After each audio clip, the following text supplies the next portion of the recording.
Imagine an airline like no other. An airline so superior in style and substance, it recalls a past time when traveling was an elite experience. Are you a rich Coke-fueled 1980s millionaire? Do you want to rub shoulders with the Hollywood elite and fly the world's most luxurious airline? With ticket prices starting from a mere $3,200 to fly from Los Angeles to New York one way, you too might be able to get one of the 33 seats on board MGM Grand Air.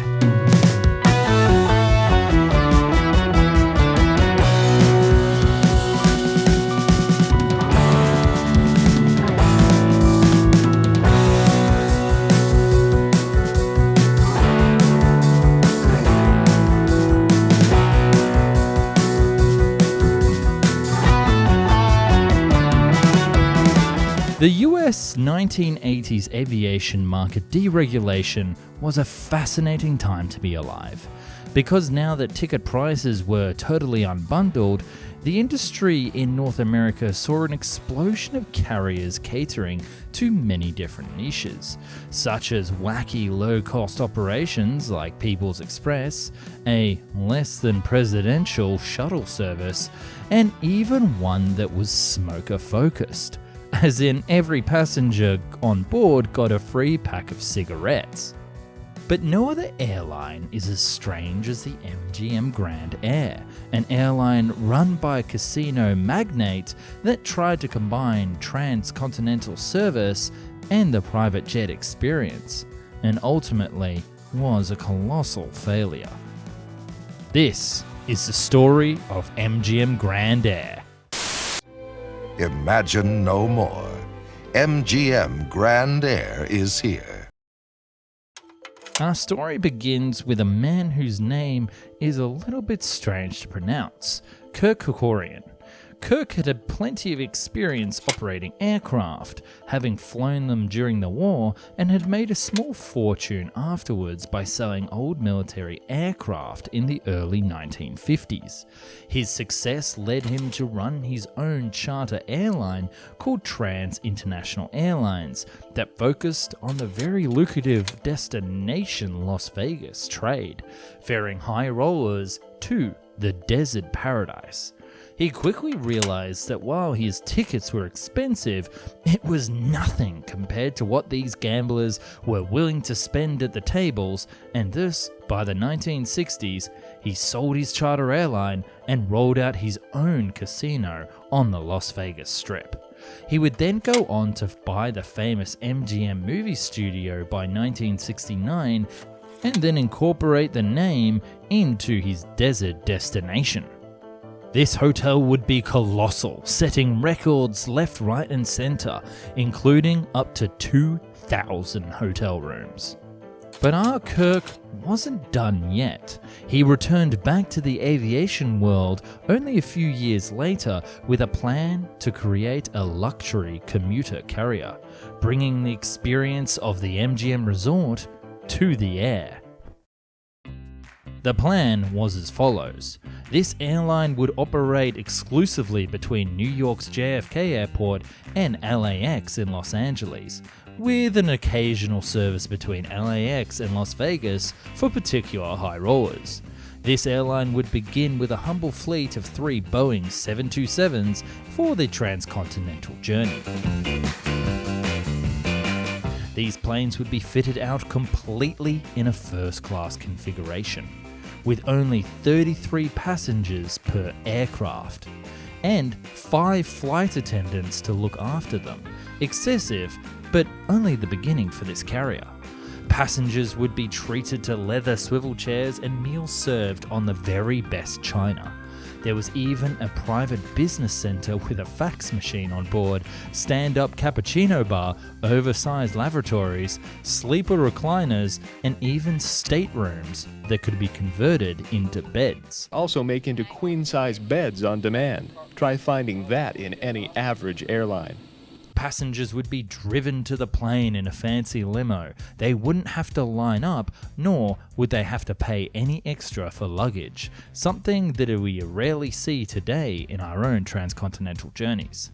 Every passenger would have their own VCR player, and you could watch whatever they wanted whilst in the air. And for those keen to keep working, access to a telephone in their seat to talk to the ground at any time. Truly cutting edge for an airline in the 1980s. These planes would have golden interiors with curtains and bathrooms that looked like Roman bathhouses. Gaudy today, but back then considered the height of opulence. And passengers certainly paid for it. It would cost them $1,400 back in 1980s money to fly from Los Angeles to New York, or $1,000 to fly between Las Vegas and New York, and only $180 to fly between LA and Las Vegas. There was also an Orange County service added near the end of its run, but that was never really competitive. The airline claimed that it was around the same price that passengers would pay for a first-class ticket on, say, American Airlines and other carriers, but the experience of a private jet. But we'll get back to that sticking point in a moment. As far as I'm concerned, everything else is second class. For the airline, real luxury was finally here, and they proclaimed it with their own motto: everything else should be called second class. MGM Grand Air is so superior without costing more. Everything else should be called second class. Taking off into the skies in September 1987, MGM Grand Air was an apparent success to the media, with the likes of many Hollywood celebrities using it to leap across the country to attend film shoots and business meetings, giving those regular passengers on board a chance to truly rub shoulders with the West Coast elite. But in reality, what passengers? You're sitting next to no one. And no smoking, please. You see, it quickly became apparent that in this age of deregulation, a concept like the MGM Grand Air wasn't really working as planned. Some flight attendants even remarked that there were more of them than passengers on board, a telling sign of the times. In an effort for the airline to remain competitive by the early 90s, the airline reconfigured some of its fleet, particularly the DC-8s, to have a incorrectly named coach class, which was 40 business class seats configured in a 2x2 configuration. These seats could only be had for around $600 and had many of the same perks as the first class cabin. The downside now was that the airline was no longer exclusive. Plus, it couldn't compete with the other airlines that operate first-class services with more destinations, more daily flights, and frequent flyer programs. By 1994, the airline was suffering and it was costing too much money to operate. Further private jet aircraft sales finally drove the carrier bust, as the Hollywood celebrities could now just charter a true private plane for all their cross-travel needs. At the start of 1995, MGM started to look for buyers and settled on a deal only 6 months later, with the brand becoming the renamed Champion Air, a venture that would cater to NBA sports teams to fly them around the country. Selling the airline enables us to focus all of our efforts on the operation and the expansion of our core hotel and gaming business, said MGM Grand Chief Executive Robert Maxley to the LA Times. From here, the MGM planes were traded again in 1997 to Northwest Airlines, but not incorporated into the airline itself, and performed vacation charters with the Boeing 727s, still carrying around 56 business class passengers in a normal configuration. It would run for another 10 years until 2007, when the lucrative vacation contracts that approximated 75 to 80% of Champion Air's revenue was given over to Northwest mainline operations. Champion Air was technically owned by Champion Air Management, but this may have just been a ruse to prevent Champion Air pilots from falling under Northwest Pilot Union rules. as in the pilots could continue to be paid less. When the NBA contracts were also handed off a few months later, thanks to the suspiciously all-Northwest board of directors at Champion Air, the management themselves decided to wind up the company. On March 31st of 2008, Champion President and CEO Lee Steele announced that the company will cease all flight operations. He cited that it was high fuel costs and inefficiency of the aging Boeing 727-200 fleet as some of the major reasons behind the shutdown. Our business model is no longer viable in a world of 110 oil, a struggling economy, and rapidly changing demand for our services. The aircraft were finally retired, with the last Boeing 727 sold to the Discovery Channel to be crashed into the desert, a part of an air crash investigation.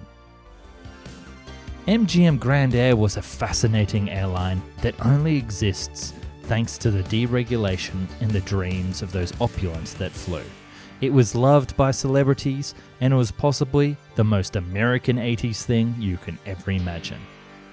It wasn't like any other plane I'd flown, recalls an actress at the time, Sandra Bernhard. That thing had more rooms than a mansion, and everybody was flying it, models and celebrities, so you would always be running into people. There will never be anything like it again. If you love this video today, then I suggest you check out the one about Trump Shuttle, a very similar luxury carrier airline that flew in northeastern America. Plus, if you like this video, then I suggest giving it a like and subscribing for far more.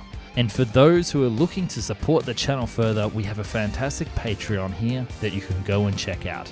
You can see videos there early and vote on future topics. Thanks for watching.